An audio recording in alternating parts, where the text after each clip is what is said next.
Hello friends, कैसे हैं आप सब। उम्मीद है कि आप सब बढ़िया होंगे। तो आज का जो हमारे पास जो क्वेश्चन है वो है मैक्सिमम सम सर्कुलर सब एरे लीड कोड का मीडियम लेवल का ये क्वेश्चन है। इस क्वेश्चन के अंदर हमारे पास जो गिवन होगा वो होगा एक इंटीजर होगा और इसके अंदर हमको इसको बताना है कि सब एरे का जो सम होगा मैक्सिमम सम को हमको रिटर्न करना है। तो इस क्वेश्चन के अंदर जो हमारे पास जो केस होंगे वो दो केस बन सकते हैं। सपोज करो कि फर्स्ट केस हमारे पास जो ये गिवन एरे है, ठीक है, ये कि एरे है A B C and D का। इसके अंदर अगर हम मिनिमम अगर हम इसके मिनिमम क्या हम इसके अगर सब एरे की बात करते हैं तो सब एरे क्या होते हैं, ए हो सकता है सब एरे, बी हो सकता है, सी हो सकता है, डी हो सकता है, या ए बी भी इसका सब एरे हो सकता है, ए बी सी भी इसका सब एरे हो सकता है, या ए बी सी डी भी इसका पूरा सब एरे हो सकता है, या इसका बी सी हो सकता है, या बी सी डी हो सकता है, या सिर्फ सी डी इसके पॉसिबल सब एरेज हो सकते हैं। ठीक है, इनमें से अगर जो मैक्स होगा उसको हम क्या बोलते हैं, इसका जो बोलेंगे मैक्सिमम सब एरे बोलेंगे। ठीक है, नॉर्मल केस की बात कर रहा हूँ कि मेरा जो सम है वो इसके बिटवीन लाई करता है। ठीक है, एक केस मेरा ये बन सकता है और दूसरा केस मेरा ये हो सकता है कि A B C D value है मेरे पास, तो इसमें जो मेरी ए बी की वैल्यू है, ए की वैल्यू होती है मेरे पास 2, बी की वैल्यू है -1 -3 और डी की वैल्यू है 3। तो इसमें जो मेरा मैक्स होगा वो होगा मेरा ये ए वाला पार्ट एंड डी वाला पार्ट। अगर मैं इन दोनों का सम कराता हूँ तो 5 आता है। ठीक है, तो ये मेरा सर्कुलर एरे होगा। अगर हम इसको एज एन सॉल्यूशन कैसे कर सकते हैं उसके ऊपर डिस्कस करें तो फर्स्ट केस होता है हमारा जो नॉर्मल केस होगा। ठीक है, नॉर्मल केस के अंदर हम क्या कर लें कि हम एज एन सपोज करते जो मैंने अभी एग्जांपल लिया था 2 -1 -3 एंड 3। ठीक है, तो इसके अंदर हम क्या करते हैं, एक सम वेरिएबल बनाते हैं और एक मैक्स सम को बनाए और मैक्स सम के साथ हम क्या करते जाए, इस नम्स की जो वैल्यू होगी उसको हम ऐड करते जाएं और इसके साथ मैक्स सम में हम कंपेयर कर लें, मैक्स सम बड़ा हो वो या सम। ठीक है, इस टाइप की जो सॉल्यूशन होता है इसको हम कैडेंस एल्गोरिथम के थ्रू करते हैं। मैंने एक शॉर्ट ओवरव्यू दिया है, इसको हम कोड के अंदर और अच्छे से देखेंगे। ठीक है, अगर हम ना सेकेंड एग्जांपल की हम बात करते हैं, जो सेकेंड केस था हमारे पास वो था सर्क्यूलर। जो हमारा सम है वो किस तरफ लाई करेगा, वो सर्क्यूलर वेव के अंदर लाई करेगा। सपोज मेरे पास जो सम है वो है 1 2 3 -1 -2 एंड 2। ठीक है, अगर इसके अंदर मैं एज एन इसका नॉर्मल सम देखूँ, यहाँ पे कितना सम बनता है 6, यहाँ इस वाले पार्ट का 2, इस वाले पार्ट का होता है -3, तो मेरा मैक्स क्या होता है 6। ठीक है, तो अब मेरा जो सर्कुलर है एरे, तो ये वाला पार्ट भी क्या होगा इसके साथ ऐड हो जाएगा, तो मेरा सम क्या हो जाएगा 8। ठीक है, तो अगर एक चीज़ हमने नोटिस करी तो मुझे यहाँ पे क्या मिला, यहाँ पे कुछ इस पार्ट को मिला, मुझे ए पार्ट मिला। ठीक है, इस पार्ट को मुझे बोलता हूँ मैं बी पार्ट। बाकी जो इसके बीच का जितना ये पार्ट बचा है, ये पार्ट क्या हो गया मेरा -3। ठीक है, सबसे मिनिमम अगर मैं इनमें सम देखूँ तो क्या है, वो ये वाला पार्ट है, इसको मैं बोल देता हूँ मिनिमम सम। ठीक है, तो क्या मैं इसको ऐसे बोल सकता हूँ कि मैं टोटल जो सम होगा मेरे एरे का उसमें से मैं माइनस कर दूँ मेरे मिनिमम सम को, तो क्या मैं उस केस में क्या गेट कर पा रहा हूँ, मेरे ए एंड प्लस को गेट कर पा रहा हूँ। मैं वापस एग्जांपल लिखता हूँ 1 2 3 -1 -2 एंड 2। तो मेरे पास ए एंड बी की वैल्यू क्या है, इसकी यहाँ से आई थी 6, इसकी आती है 2।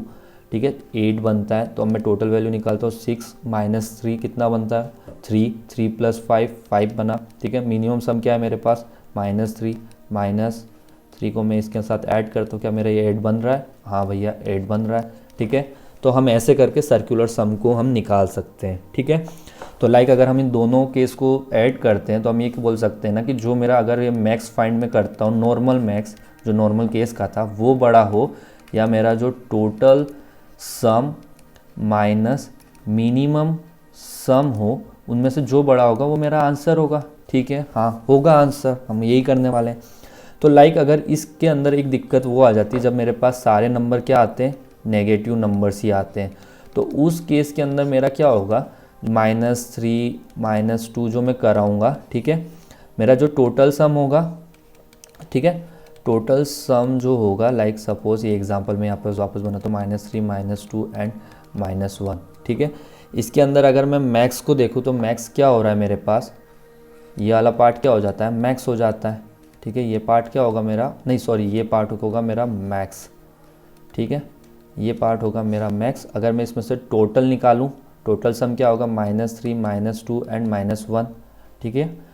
लाइक कितना हो जाएगा -6, ठीक है, टोटल -6। अगर मैं इसमें से मिनिमम वाली वैल्यू को देखूँ तो मिनिमम क्या बनेगी मेरी, मिनिमम भी मेरी क्या बन रही है, यही वैल्यू बन रही है, ठीक है। कितनी वैल्यू हो गई है, -6 माइनस करा दूंगा तो क्या आ जाएगा 0। अगर और मैं इसका मैक्स क्या आया था मेरे पास -1।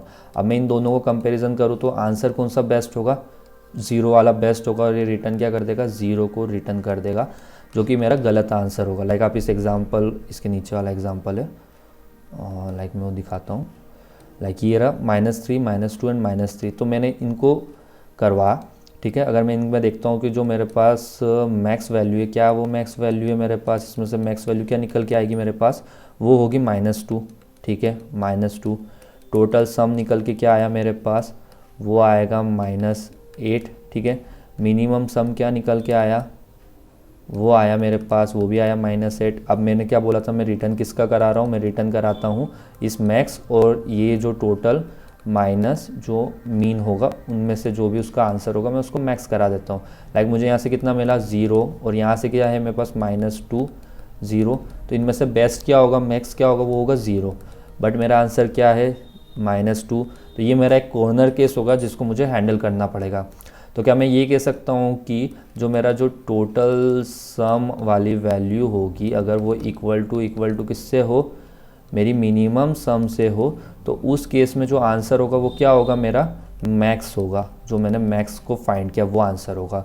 अगर वो वैसा नहीं होता है, अगर ये दोनों इक्वल नहीं है, तो उस केस में मैं क्या कर दूंगा, उस केस में मैं रिटर्न कर दूंगा मैक्स बड़ा हो या मेरा टोटल सम वाली वैल्यू बड़ी हो, टोटल सम माइनस मिनिमम सम वाली, ठीक है, ये बड़ी हो, तो ये मेरा आंसर होगा। आई थिंक आपको समझ में आया होगा कि हमको कैसे वर्क करना है। तो चलिए अभी हम इसका कोड लिखते हैं गाइज इसका कोड। तो फर्स्ट में हम वेरिएबल क्रिएट करते हैं, int current max is equal to 0, ठीक है, int करंट मिनिमम, मिनिमम का आई कैपिटल कर दिया, मिनिमम इक्वल टू 0, ठीक है।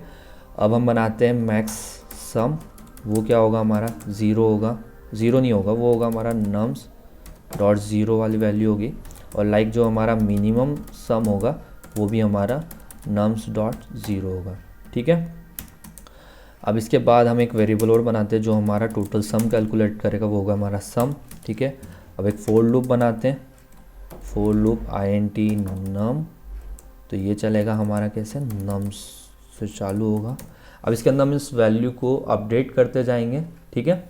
तो फर्स्ट जो मेरे पास करेंट मैक्स है, ठीक है, उसके अंदर हम देखते हैं मैथ डॉट मैक्स, ठीक है। मैथ्स में आएगी हमारे पास या उसकी नम वाली वैल्यू बड़ी हो या करेंट मैक्स प्लस नम वाली, ठीक है। इसको हम फिर चेक करेंगे जब हम करेंट मैक्स निकालेंगे, क्या करेंट मैक्स हमारा मैक्सिमम सम से बड़ा है क्या नहीं है। तो हम मैक्सिमम सम को चेक कर लेते हैं, यहाँ पे maximum sum equal to max math dot max, ठीक है।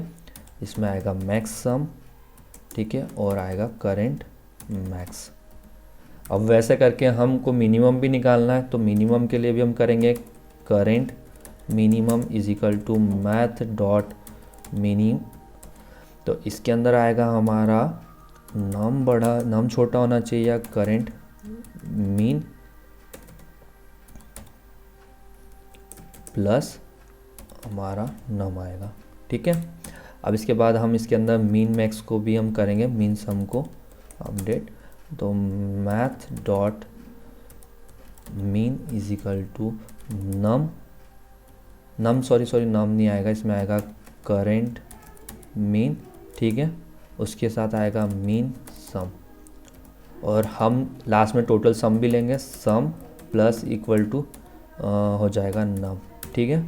अब लास्ट में हम जाएंगे रिटर्न कर देंगे, रिटर्न करेंगे तो रिटर्न में हमने जैसे डिस्कस किया था, हमारा जो टोटल की जगह हमने उसको लिखा सम इक्वल टू किससे, मीन सम के अगर बराबर है तो उस केस में हमारा आंसर क्या होगा, हमारा आंसर डायरेक्ट हो जाएगा मैक्स सम।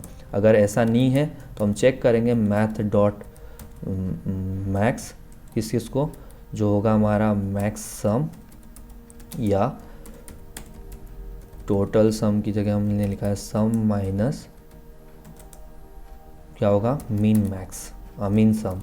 ठीक है, ये हमारा आंसर होगा। अब चलते हैं, इसको करते हैं रन, देखते हैं कोई सिंटेक्स एरर तो नहीं है। हाँ भाई, मैंने यहाँ पे इंट यूज़ कर दिया, लाइक इसको रिमूव करना पड़ेगा।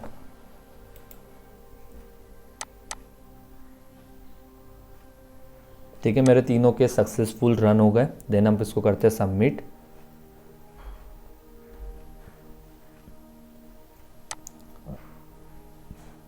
तो यहाँ पर मेरा कोड भी सक्सेसफुल सबमिट हो गया है। तो अब हम इसकी चलते हैं time complexity and space complexity की बात कर लें। तो मैंने इस पूरे लूप के अंदर, इसके अंदर पूरे कोड के अंदर मैंने सिर्फ यहाँ पे ही एक लूप का यूज़ किया है। ठीक है, इतने से पार्ट, ये कितनी टाइम चल रहा है, जितनी हमारी नम्स की लेंथ है। ठीक है, नम्स की लेंथ कितनी है हमारे पास, n, तो हम टाइम कॉम्प्लेक्सिटी को बोल सकते हैं ON। ठीक है, हमने कोई एडिशनल डेटा स्ट्रक्चर तो यूज़ करा नहीं है, तो हमारा जो टाइम कॉम्प्लेक्सिटी होगा वो कितना होगा, सॉरी टाइम कॉम्प्लेक्सिटी का स्पेस कॉम्प्लेक्सिटी होगी O1 होगी। ठीक है, तो हमारी टाइम कॉम्प्लेक्सिटी क्या निकल के आती है, यहाँ पे निकल के आती है ON, और स्पेस कॉम्प्लेक्सिटी O1, यानी हमारा कांस्टेंट स्पेस में रन करता है कोड। ठीक है गाइस, ये था हमारा आज का वीडियो। अगर आपको हमारा ये वीडियो अच्छा लगा हो तो वीडियो को लाइक कर दीजिए। चैनल को सब्सक्राइब नहीं किया तो फटाफट जाकर चैनल को सब्सक्राइब कर दो। फिर मिलते हैं किसी और वीडियो के साथ, तब तक के लिए बाय।